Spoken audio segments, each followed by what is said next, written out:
All right, my meeting is with my client who was recently hospitalized due to an attempt of suicide.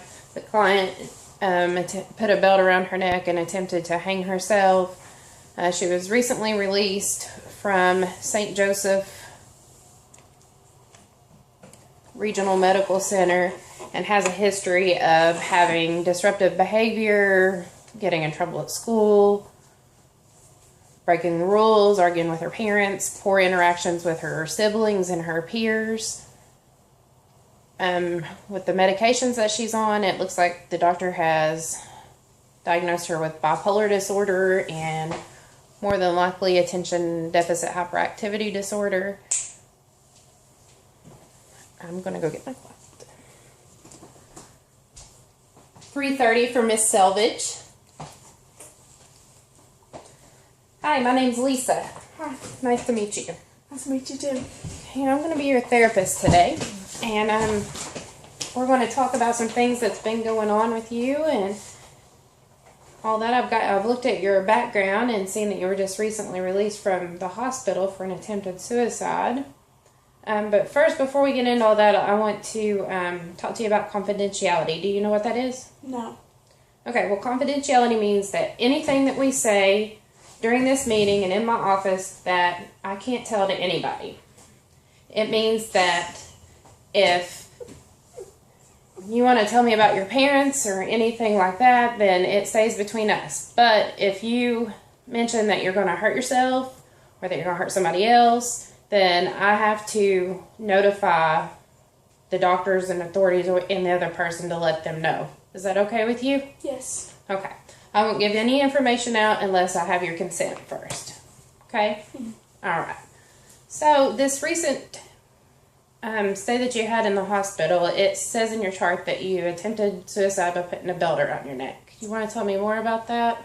Well, I mean, my parents just argue a lot, and I'm tired of, they always bitch at me for everything I do, so I just wanted to kill myself, put myself in my misery. That sounds pretty frustrating. I'm sure that it is pretty hard listening to your parents argue. Is there anything in particular that they argue about? Well, my mom's bipolar, and, she don't understand half the things she says, and I don't think before I say stuff, and she's all messed up on drugs, and she doesn't know, she doesn't care about me. She just wants to worry about what she has to do. That must be pretty hard to deal with. Yeah.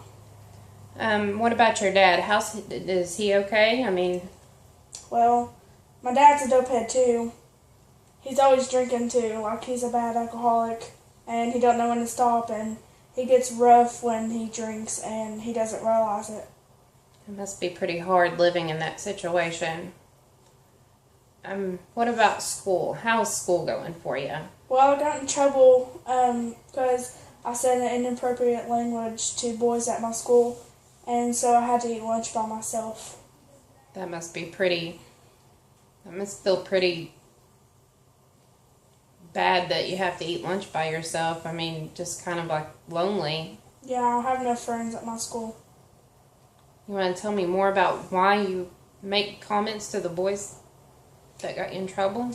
Because they are always bullying me, and I'm tired of them bullying me, and I want to stick up for myself. I don't want to let them always pick on me. Okay. I understand that it gets pretty frustrating whenever people's always picking on you and saying things that they shouldn't. It must be frustrating also getting in trouble for it whenever they don't. Do you think there's any other thing you could have done besides making comments like you did? I shouldn't have said what I said. I should have told the teacher and let them handle it. I shouldn't have said what I said. I think that's a great idea. I think you should try that next time. I think you should just go to an adult, ask for help. I mean, that's a pretty smart idea. On your paperwork, it looks like the doctor has said that you're also bipolar. Do you know what that means? I'm always, I change my moods a lot. One minute I'm happy and one minute I get really mad. Yeah, that's pretty much how that it happens, the symptoms and stuff. Do you know that it's not that your fault that you're that way, that it's passed down and it's hereditary, and because your mom is bipolar, that's pretty much why that you are too? Yeah, my mom, she's bipolar, but she tells me that she isn't bipolar and that I am, and she acts like I'm the person that always is. Yeah. Do you know some things that you can do to help control the bipolar and keep it in check so that it doesn't bother your life so much? Yeah, I need to stop. I need to think before I say stuff so I don't hurt my mom's feelings or my father's. Well, it sounds like you're pretty remorseful for hurting their feelings, and that you care and that you don't want them, their feelings hurt. Some things that I think that you could do to help is, I see that where the doctor has put you on Depakote, and I think you're also taking let me check my chart, Risperdal, and they have you on Adderall and Clonidine also. It's really important that you make sure that you take your medicine every day just like you're supposed to take it, because it keeps everything balanced out and it keeps you more even keeled. It lets it work the way that it's supposed to, and it levels out the hormones in your brain that cause this disorder. Some other things that you can do is make sure that you sleep good at night, that you get plenty of sleep. I know they always preach 8 hours of sleep a night, but it's really, really important. And also, you could track your moods. Maybe see if that helps, and see if there's like a time during the day that maybe you're just not real happy and that something just sets you off. And just do those things. And exercise is also a really good tool to use to help make yourself feel better. How does that sound? That sounds good. That sound good? I think that would be really, really good for you.